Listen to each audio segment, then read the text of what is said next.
questions for Chris. Chris, what do you want to see Thursday night? Thursday night, I want to see what we do best. Moving around fast, having fun, being physical, and just having fun. Just playing ball, what we all love to do. How about just the emotions going into a home opener especially this far into your career? Like, what does it mean to you to finally be able to, hit somebody that's not wearing the same jersey and get this thing started? I mean a lot. I'm coming back from an injury, so I'm happy to be back on the field with my brothers, and just to play. And it mean a lot. It's just very exciting, and can't wait. I know last year, but you won 5 of 6 down the stretch. So is there some momentum, I guess, or some? Yes, I'll say that.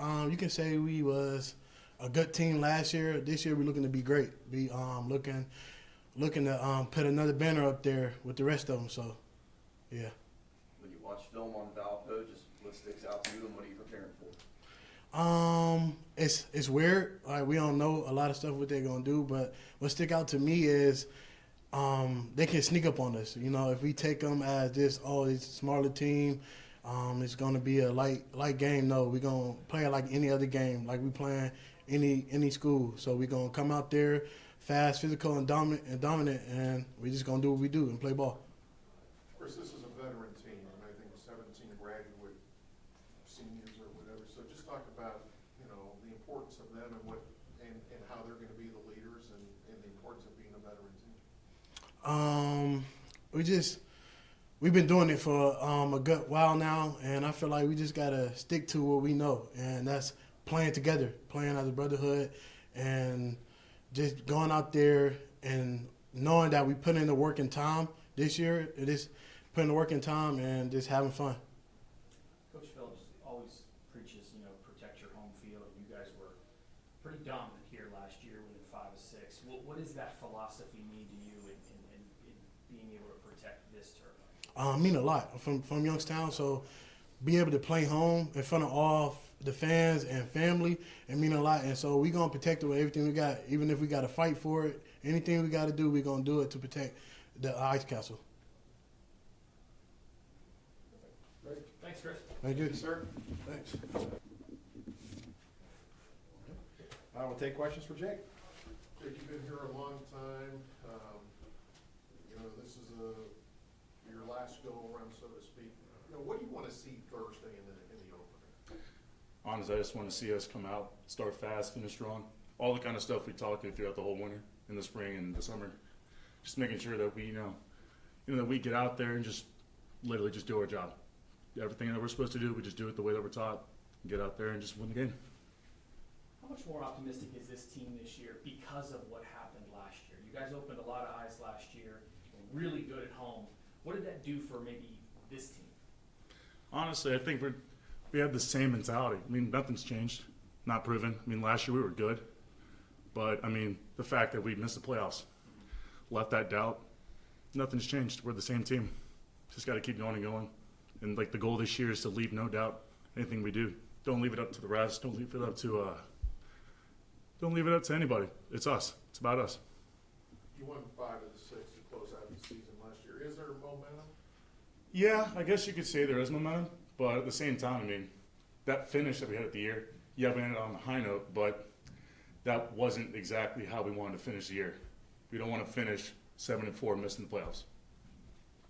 Mitch comes in last year and the passing game really starts to come along. Now after a full offseason and preseason with him, where do you feel things have grown to? I feel that we can have a more balanced attack. Being able to run the ball as we've done in the past couple of years is fantastic. But at the same time, now that we have Mitch back there, and as an offense, really just growing into that has really just propelled us. And I think we're going to be having more balanced attack this year.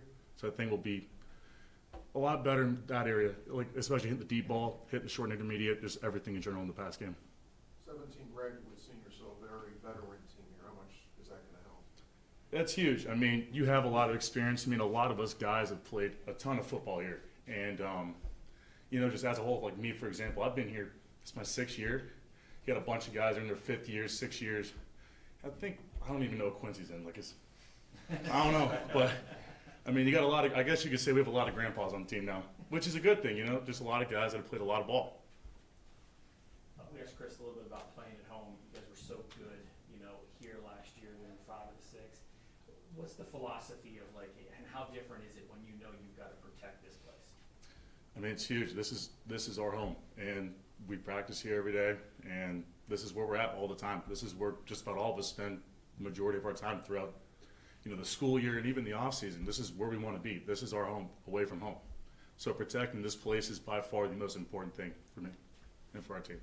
As an offense, just what things do you want to accomplish Thursday, and what kind of identity do you maybe want to establish in game 1? Identity-wise, you know, that we're not going to take anything from anybody else. That we're going to come out there, going to punch you in the mouth, and you know, do our job and make sure that you know who we are.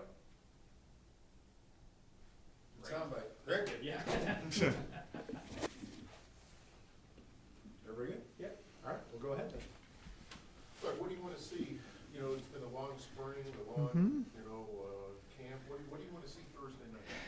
You know, it does. You go through winter, you go through spring, you go through summer training, you know, to get to these points. And, you know, you don't get do-overs. So, you know, to have your young men ready to go. And, you know, we sat today and, you know, plan to win. And, you know, what do you guys want to see out of yourselves? And, you know, I think, you know, for us, it's going to be about execution, you know, that practice execution becomes game reality. You know, we've gone against each other for the past 23 days, you know, 1s against 1s, 2s against 2s, and on days defense dominates the offense, and some days the offense hits big plays against the defense. So now it's going from that practice field onto the game field. And, you know, more importantly, and I even told him this morning, you know, I want to see how you handle success. I want to see how you handle adversity. I want to see, can you make adjustments during a game? You know, I want to see how they react after a bad play. You know, I think when you go through September, that's what you're trying to find out. How do we handle when things go right? How do we handle when things go wrong? You know, so we can grow as a team there. So, you know, execution first and foremost, that sense of urgency too, to come out and play each play. And, you know, we talked about, you know, you surrender the outcome. I mean, if you're worried about winning and you're playing in the first quarter, no, you should focus on that play. And we've talked about that type of process, you know, to take care of what we can do. Do your job each and every play. And if you play hard and play with great attitude for the length of a game, you know, when you walk off the field, the scoreboard will indicate, you know, you get what your work deserves. You guys had such a successful campaign last year. I'm sure from a team standpoint, you want a lot of that optimism to carry over. But how about from a community standpoint, that to be hopeful that, hey, on a Thursday night when we open, we're coming off one of our best seasons in recent years. This is what people should be doing on Thursday. Yeah. And again, you know, things that we talk about, it's bigger than ourselves. And, you know, we represent a community, we represent a university, and, you know, we want to make people proud of what we put on the field, how we play the game, how we prepare for the game. And, you know, when the support's there, I mean, it's unbelievable. And our kids were at those basketball games at the end of the year when that place was packed and they're winning. You know, winning does that. You know, that's what winning does. It gets a community excited. And here, that's what we want to be able to create. We want people to say, man, we're proud of those kids and how they represent this community. And hopefully that drives people into our stands. And, you know, you certainly feel it. You know, when that student section behind the visiting team, when that thing's packed and they're loud, our kids feed off that. So, yeah, we want to create a great environment. You know, it starts with us and putting a good product on the field. Coach, just talk about the offense. How do you kind of plan on using Dre as he takes over for Jaleel? You know, no changes. You know, we've been running, we'll run our base plays, and, you know, Dre, you know, last year when Dre was in games, you know, we feel now we got a lot of different running backs. You know, I don't know if we have a running back where I'm going to give them 30 times a game, you know, but we have running backs now that, you know, can carry, you know, if Dre gets his touches and Tyshawn gets his touches, you know, in our run game, in our pass game, on third down, in red zone. You know, I feel real good about our running backs. You know, we don't know them yet because two of them are redshirt freshmen that, you know, have yet to play in a college football game. But we know what Dre can do, and Tyshawn King coming from Northern Michigan, we can watch film and know what he did in a very tough GLIAC conference. Like the veteran, the veteran group that you have here, I mean, 17 graduate students, just the importance of having those guys and that veteran leadership. You know, I was sitting at our radio show yesterday, and the growth of those kids, even hearing them, you know, on the radio, you see the maturity, you see the leadership out of them. You see that they've created a brotherhood. And I've always said this, you have to win in the locker room before you can win on the football field. And to know that our guys care about one another, that's what makes me most proud. And that's our kids. You know, we always wanted to be a player-led. I can't go play Thursday night. They got to be the ones on the field. And having them being part of that decision process of everything we do in this program, I feel it. I see it every day, and you know it gets me excited. I mean, 7:30 comes on Thursday night. I get excited to see our kids play. You know, they want to go live every day against each other, and I said, hey, when Thursday night comes, guess what? No holds bar. You guys get to go play football, and it's been hard. Spring, fall, sometimes, man, I'm pulling the reins back. You know, because you want to prepare. You want to prepare as fast, physical. And where I seen the maturity of our kids, that, you know, I always talk about, you got to get them to run to the edge of the cliff. And if you're any good, those kids better be at the edge of the cliff. And where I've seen the maturity, we're not jumping off it. You know, I'm seeing a kid coming full speed at our quarterback and is able to pull up and not hit our quarterback. You know, but to play with that type of speed in practice, I see we're a better practice team because of it now.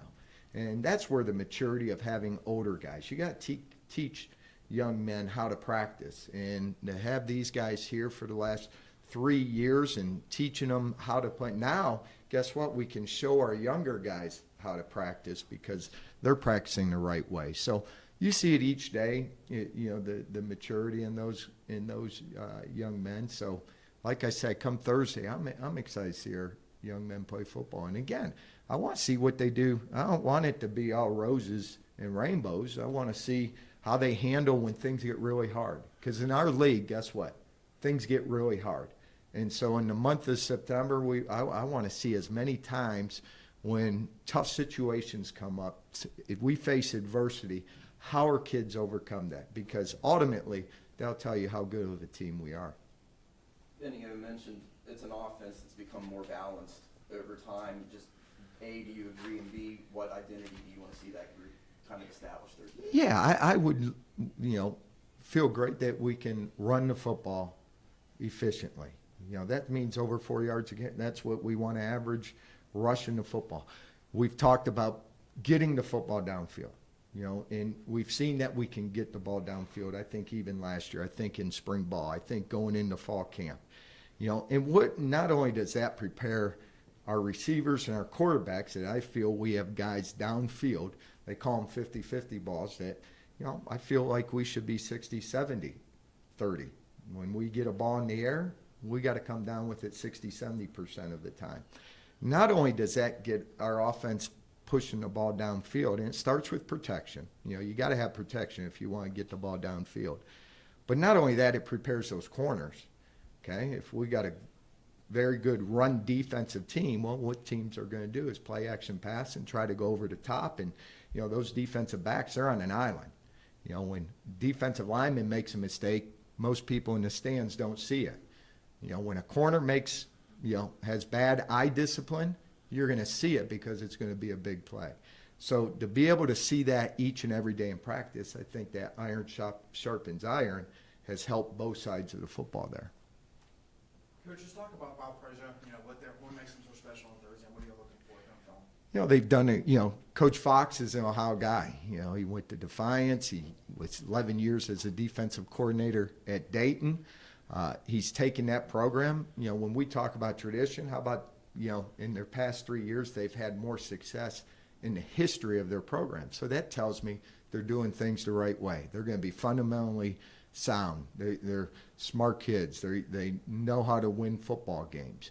You know, they went 4-4 in that league last year. That's best, you know, like I said, the last 3 years they're trending in the right direction. They got a quarterback that I think that can throw the football. Their tight ends, have great hands. They got a receiver that can make plays downfield. Their defensive line, all those guys, just like our defensive line, their whole defensive line is back. I look at common opponents. I look at the Dayton game they played last year, and Dayton had to score in the last drive. I look at the Illinois State game, where they went at Illinois State at a night game, and were onside kicking down 28-21. And Illinois State, we know, is a great football program. So you look at those things, and like I said, we will prepare for opponents. This time of year, we got to focus in on what we do. We got to minimize our mistakes. Can we ball security? Can we create turnovers? Can we do our job? Can we play fundamentally sound? Can we play with a sense of urgency? Can we play physical? Again, if we focus on what we can do, ultimately, I feel you get what your work deserves. And if we can do those little things, and we talk about the attention to detail, and if we can do that for 4 quarters, I feel good about our kids going in any football game. Is that part of the reason, Doug? Part of the reason because you don't have tape on them? I mean, it's all based on last year. Yeah, early games, you're looking, then they got new coordinators. Okay, they got an offensive coordinator that's coming in. Okay, where did he work last? So you're digging to see what they could do. They come out in triple option, I'll be a little worried. But and again, our offense plays with 1 tight end. They play with 2 tight ends. They play with 3 tight ends. We'll go no tight ends. So hopefully our defense has seen every look that maybe an offense can go. But they'll game plan based on our defense last year and maybe where we got hurt. They'll go back on game 11 last year against Southern Illinois, see, what successful plays. Here's something that could hurt their defense. And we do the same thing. They got a new defensive coordinator, but their head coach is a defensive coach. So, but that new defensive coordinator might come with a new twist, a new coverage, a new blitz. So, but that's the fun part about football. And we talked this morning. I want to see how our kids can adapt coming off to the sidelines. There was times where they come off sidelines and, they would be fighting with each other, because something happened. That's the growth I want to see out of this team. When you come off, guess what? We got to be problem solvers. As coaches, we got to be problem solvers. As players, we got to be problem solvers. That's what I want to see from this group. And that's the fun thing about playing. Yeah, don't know what they're going to come out with. Guess what? You better be ready. How about just the importance of protecting your home field? You've got a veteran group that did a great job of this last year, and obviously they've heard your philosophy. But what do you tell the new guys, the newcomers, about the importance of being good here? Well, we try to get the newcomers, caught up to everything. And fortunately, those newcomers hopefully don't have to get on the field too early. For us, we love our freshmen, we love our second-year guys, and those guys are still developing. They're developing in the weight room, and we got to teach them, what it's like to defend the Ice Castle. What's it like to defend Youngstown? Before we had to throw those guys out there without them really understanding that. So for us, they can look. Our older guys. We can talk about, we talk about what does it take to be good to great. 5-3 in our league, guess what? That's good. It's probably not great. We had Coach Tressel do a leadership every year with us, and, what does it take to get great? And we can go back and look at last year, and we do. It stings that, we lost a home game against North Dakota at night in a game that, don't make mistakes, if we show up to play early, we don't spot them 14 points. If we execute on special teams, we don't get a block punt. If we execute our 2-minute offense, we have a chance to win the game. You go back on the road to Missouri State. If we execute on special teams, we don't give up long returns to put them in field position to score. If we stay in our gaps on 3rd and 18, we're not giving up a quarterback step up for a first down on a touchdown drive in the 4th quarter.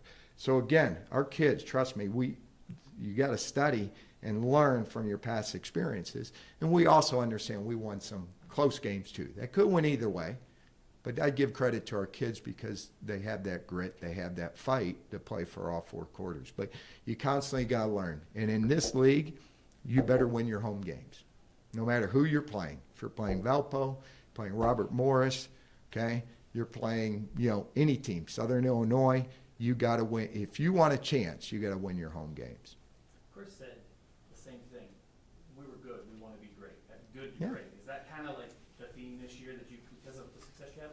you know, we talked about the process, and I hope our kids never look beyond this week. I hope they're not looking beyond our next practice, you know, what we need to do to get, and that's part of the process.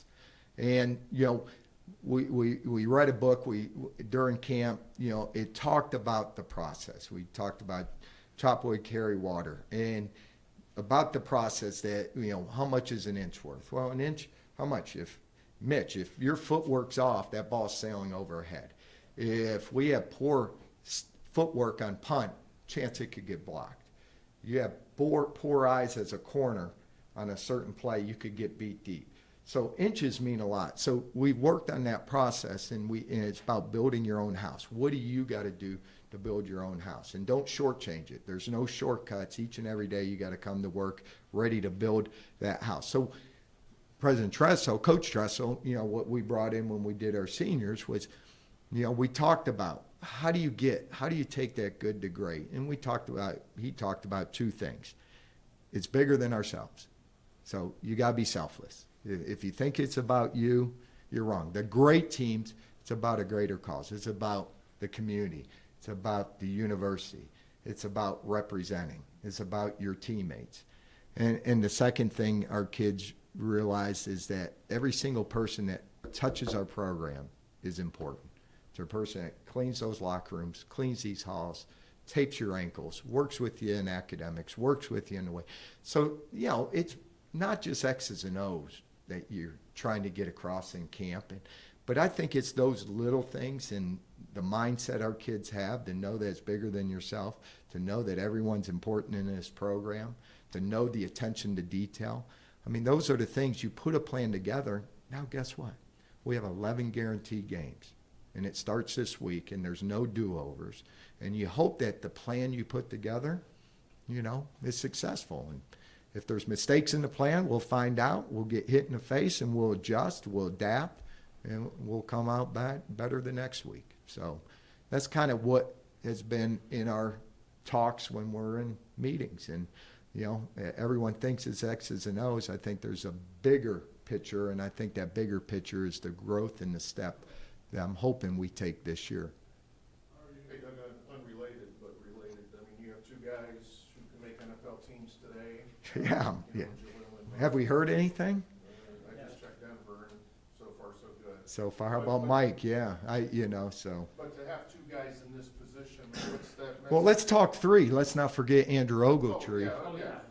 You know, with the Colts. But yeah, I mean, and we talk about, I'll show highlights of those guys in our team, you know, our guys, we talk about that. And those guys were living examples of what it takes. You know, Jalil was always first one here. Guess what you're hearing in Denver? He's first one in the facility. Yeah, we saw that for 3 years. Our kids have seen that for 3 years. Mike McAllister, you know, he was a walk-on offensive lineman that had to work at where he is today. And to see those guys, it just gives our guys faith that, you know what, if you do the little things right, if you really care and you work and you develop, it's not going to be easy. You're not, you know, those guys didn't get drafted. You know, you got to go somewhere and you got to earn it. And to know that they have a chance to earn it, and if they do, I mean, to me, isn't that what Youngstown's all about? You know, that you got to go and no one's giving you a chance, and those guys are going to prove it differently. And we're proud of those guys, and I'm hoping that end of the day today, you know, I'll hear that Andrew, who, you know, he's probably a starter or second teamer, and Jalil and Mike McAllister, and, you know, if we can get those guys, I think in the future there'll be more guys coming from Youngstown State. Perfect. Thanks, Coach. Yep.